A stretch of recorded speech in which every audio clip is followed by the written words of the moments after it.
एक तरफ जहां पूरा देश पराधीनता के अंधकार को छोड़कर आजादी के 77वें साल का जश्न मना रहा था, तो वहीं भारत का एक हिस्सा ऐसा भी था जिसके लिए आजादी का ये जश्न और भी ज्यादा खास था।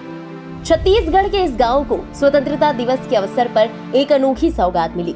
जी हाँ, जिस उजाले की तलाश गांव वाले बीते न जाने कितने सालों से कर रहे थे, वो अब इनके घरों को हर रात रोशन करेगा। छत्तीसगढ़ के नक्सल प्रभावित सुकमा जिले का ये गांव आजादी के 77 साल बाद स्वतंत्रता दिवस के दिन रोशन हो उठा। इस गांव का नाम एल्मागुंडा है। यहाँ की आबादी लगभग 500 निवासियों की है। यहाँ शासन प्रशासन के सहयोग से विद्युतीकरण का काम हाल ही में पूरा हुआ। दशकों बाद गांव में बिजली की रोशनी पाकर यहाँ रहने वाले लोगों के चेहरे पर सुकून की मुस्कान देखने को मिल रही है।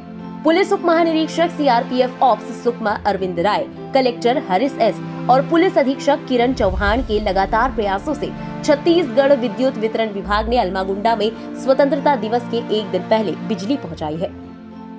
सुकमा जिले के अंतर्गत अंदरूनी इलाके जहां नक्सलियों का प्रेजेंस था, वहां सुरक्षा कैंप एस्टेब्लिश किए गए हैं।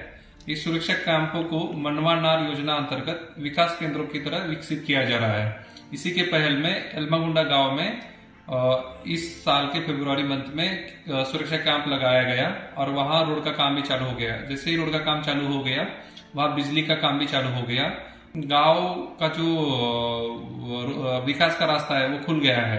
रोशनी आने से बच्चे से पढ़ पाएंगे और नक्सलवाद छोड़ के समाज की जो मुख्य धारा है उसमें गांव के नागरिक है वो जुड़ पाएंगे। वहीं बिजली आने के बाद अब ग्रामीणों के बच्चों को पढ़ाई के लिए बेहतर रोशनी मिली है। दशकों से अंधेरे में रह रहे गांव वालों ने गांव में बिजली पहुंचाने के लिए शासन प्रशासन का आभार व्यक्त किया। गौरतलब है कि ग्राम एल्मागुंडा में असामाजिक तत्वों के हिंसात्मक कृत्यों के कारण बिजली की सुविधा गांव में नहीं पहुंच पाई थी, जिस वजह से ग्रामीण अंधेरे में जीवन यापन करने को मजबूर थे। लेकिन अब गांव में बिजली आ जाने से उम्मीद है कि ये गांव भी असामाजिकता के अंधेरे से आजाद होकर समाज की मुख्य धारा से जुड़ सकेगा और यहाँ के विकास के रास्ते फिर से खुलेंगे।